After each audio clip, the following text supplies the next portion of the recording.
Good morning and welcome to Winnipeg. Now, you may have noticed off in the corner of the countdown, one of the viewers mentioned something to the effect of he was having a problem with getting the sinking of the coffee cup clunking down exactly right. Well, he didn't use those words, but I think that's what he was getting at. So, just for the fun of it, I put the countdown in the beginning of the of today's episode. I don't know if I'm going to do that. I don't know if it's going to become a regular ritual, but it was kind of fun. Now, in the last episode, the little short 8K special, I scrolled across the bottom of the screen. We'll put the macro lens on and have a nice close look. Well, I think we should do that. However, at least 3 viewers said something to the effect of, you should paint the gun barrels. And I'm looking at it now and I'm realizing that I think I did paint the gun barrels. We used the 56. Remember, I said I was not going to use the 56 anywhere on the Iowa. So I don't know, the 56 is kind of out, even though it didn't look too bad for the gun barrels. It was sort of a metallic color. But I think one of the other ships, I painted them the off black, like the number 69 here, the NATO black. I think that's what I did, but I'm not sure. But that's what I think I'm going to do. I'm going to just paint all the gun barrels the black or off black.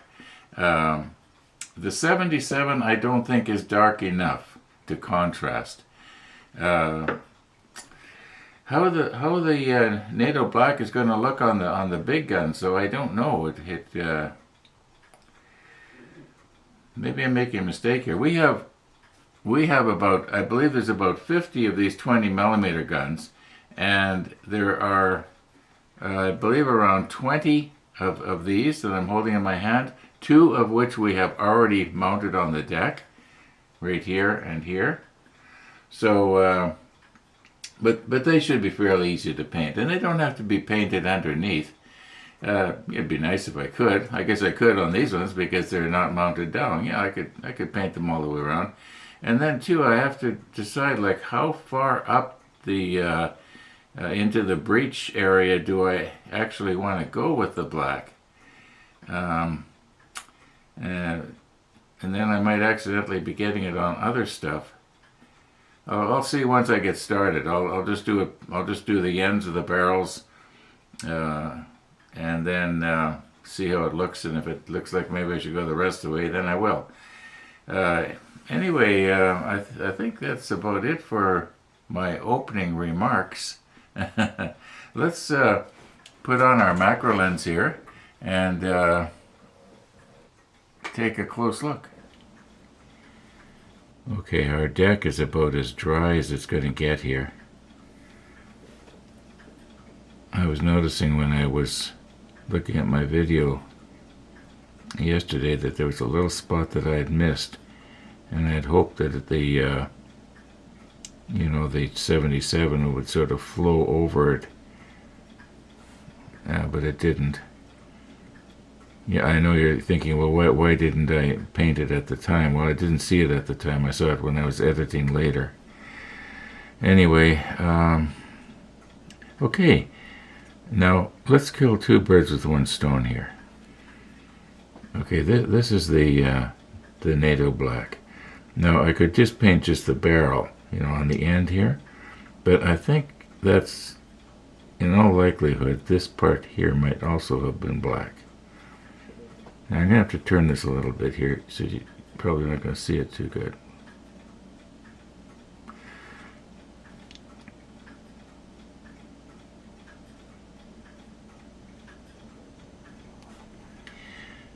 And, this one almost looks like the barrel got bent.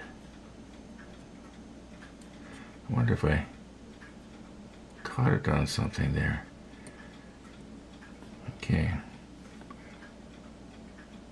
sample a little bit more paint because once again I'm basically just flooding it on. Now let's try not to touch the splinter rail here.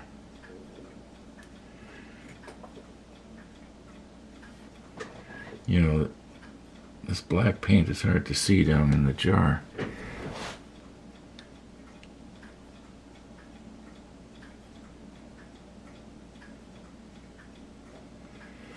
Okay, I think that might be all right. I just got a message just a few moments ago from Tony, and he was suggesting a particular kind of paint that I don't have. Probably would have been better. Okay.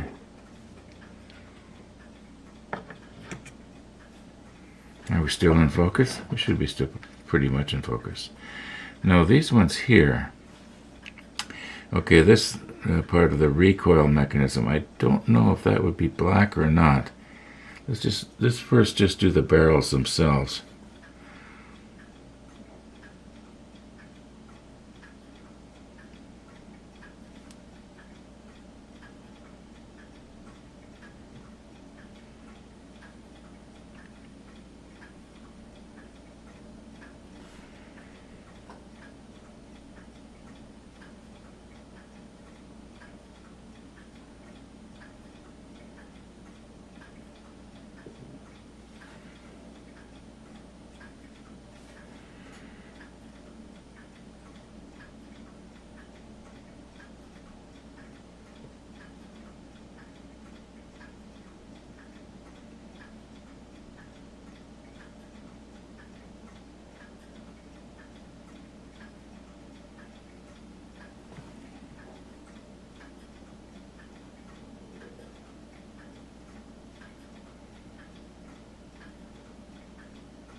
Okay, is my NATO black now starting to dissolve the 66 here?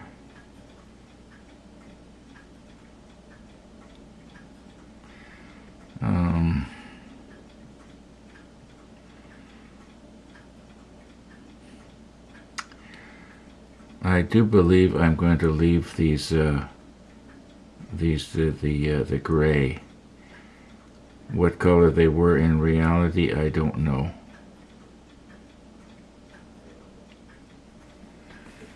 Okay. There, we killed two birds with one stone. It's starting to dry already. Starting to flatten out. Now, I did do the barrels on the two that I put on the deck, and I accidentally got some black here on top of the splinter rail. I'm just going to try and cover it up with the 19 a little bit here. Actually painting these on the while they were on the ship was a lot harder than I thought it was going to be. So I'm going to have to be sure and do the other ones, you know, like we did that first one. Okay, now in a very few moments I'm expecting a call from the doctor's office regarding the MRI, so I gotta be ready for that call. Well, we got the phone call. And bottom line is, my prostate was quite enlarged. They saw an abnormality. My doctor that is dealing with it right now is going to send the information to the prostate center here in Winnipeg. He said I'll probably be getting a letter from them. And then we'll just see how it goes from there. I guess they'll have to do a biopsy. Oh, we'll see what this is about. I'll be right back.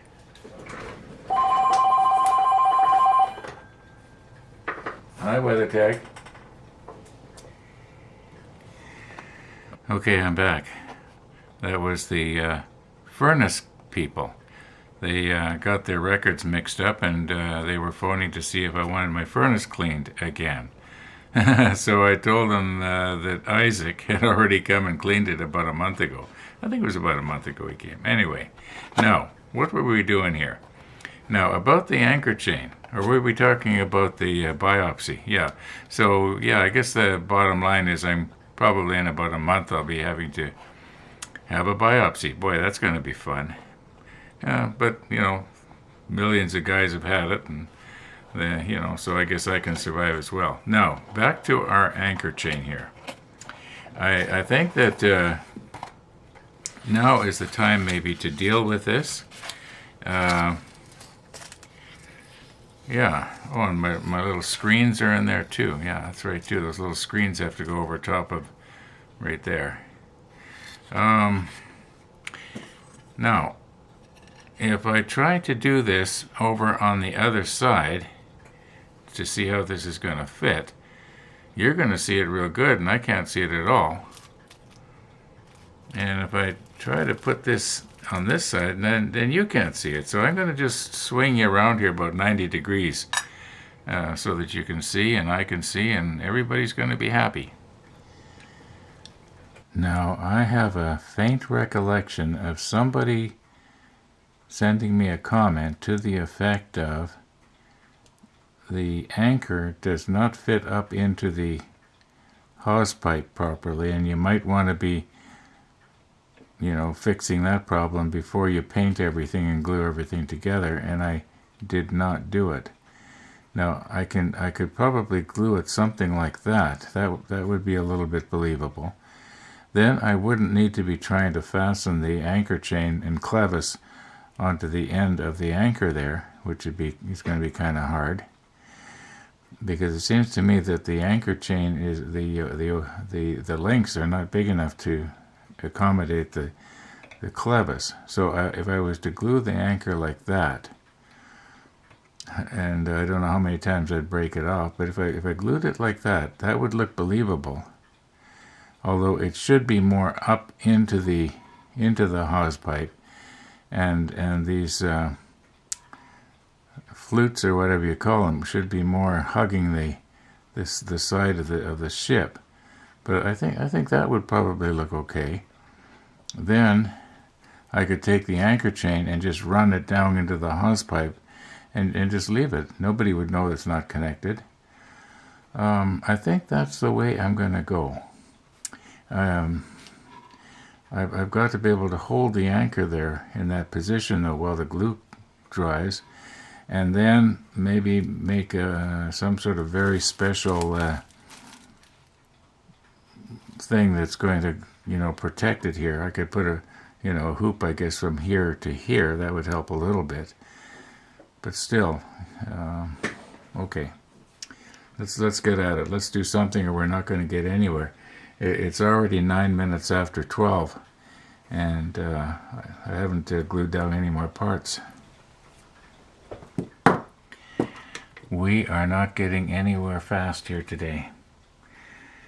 I was going to start trying to fix the anchor chain along the slipways here, and then I remembered, must be about a month ago, got a comment from one of the viewers asking if I could measure the link. Now I can't remember which one he wanted me to measure. Was it the new one that was 3D printed, like this one right here? Don't know if I can do this on camera or not. I'm going to give it to you in metric, and I'll very, very carefully get that in there and don't squash it. Maybe I'm going to have to lay this down on something.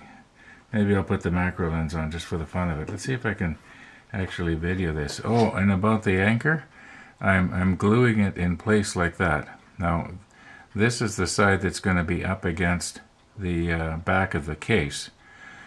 So this, you might say, is sort of our practice one.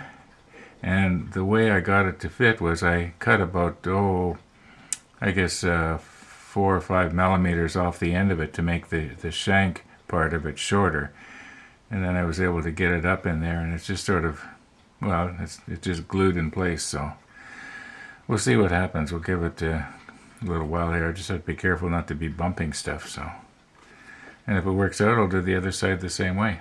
I think this is going to look believable.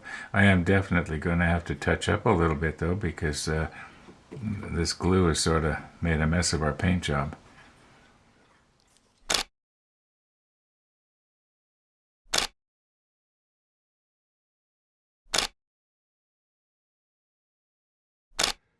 Okay, here we go. I don't think I've ever done it quite like this before, in that I have clamped my caliper down to the model table. Now, alright, that's already at 0. I'll just move it out a bit to make sure it goes back to 0. And it does. Now,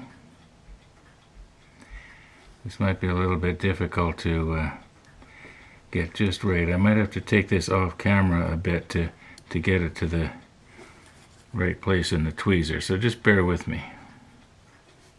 Okay, this, as I've said before, was harder than I thought. I had to waste a link. The link I'm holding is the one that was on the end of the chain. The next one in is all cut up so I could get this one off.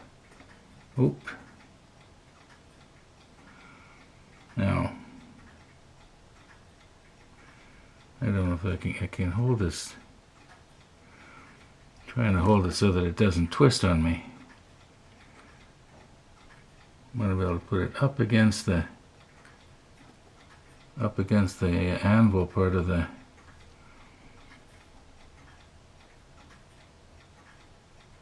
there. Oh, not quite. Nope, still not right. You know, maybe this is not going to work. I gotta have to push stop here. I gotta get a better way to hold this so that it doesn't twist. It twists in those tweezers. I'm gonna get a different tweezer. Okay, this is one of those self-locking tweezers. I might be able to hold it a little bit more steady here.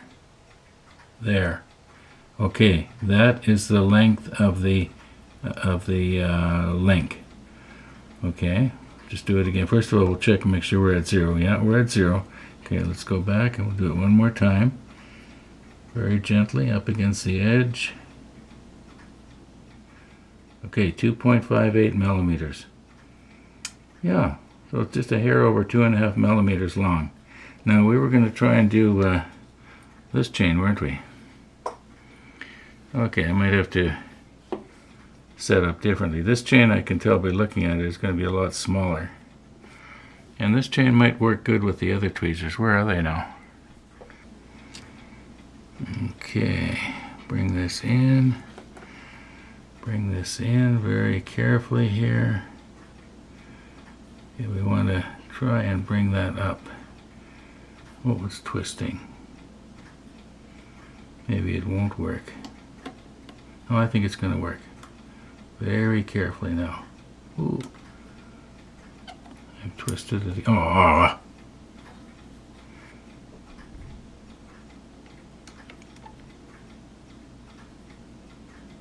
That's it. Do it one more time just to make sure.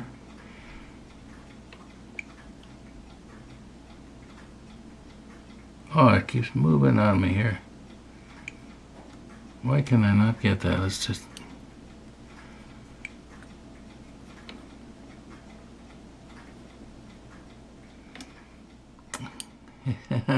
Okay, I believe it was around 1.7 millimeters.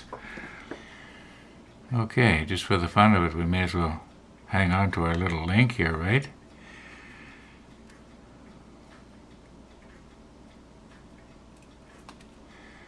Now there are two chains like this. Okay, now I remember a comment that somebody made, and that is that we are going to possibly have a problem trying to get the chain around the capstan, or I think he called it the Wildcat, and then down into this hole here, which does not go right through, if I remember right. It's solid, so I got to try and poke that in there with a little bit of glue, I guess, and get it to stay in there. And I'll be careful now. Don't go breaking your little wheels off here.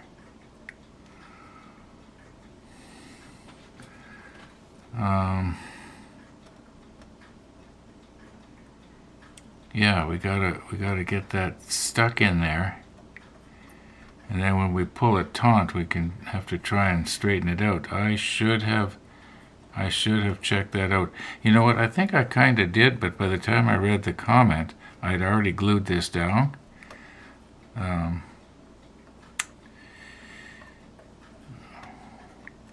can't remember. Okay, I'm just going to work away at it. Maybe I could use a pin and get that in there.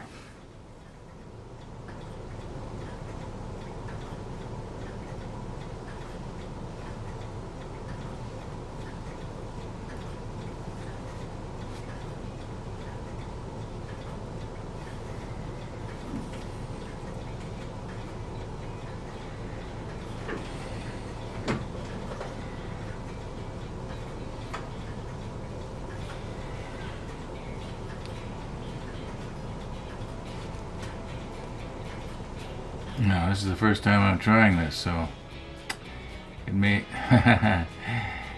it may take several tries. And you do not want to be watching me do this over and over and over again until finally I get it. Now there is another thing I had thought of, and that would be to drill a little hole in from this side, very small hole, and then run some easy line through it. Tie the easy line onto the end of the link and then pull it back in. Problem is we're left with a little tiny hole. I guess I could cover it up with, stick something in there, maybe blue tack, and then paint over it. I think, yeah, I can paint blue over blue tack. I don't know. I'm going to think about it. But you know, I'm going to call her quits for this afternoon. I'm not going to make any promises, but I might come back this evening and work on the LEDs. Hopefully I don't suddenly find out I've got some painting to do and get sidetracked. But thanks for watching, everybody. And all being well, we'll see you tomorrow.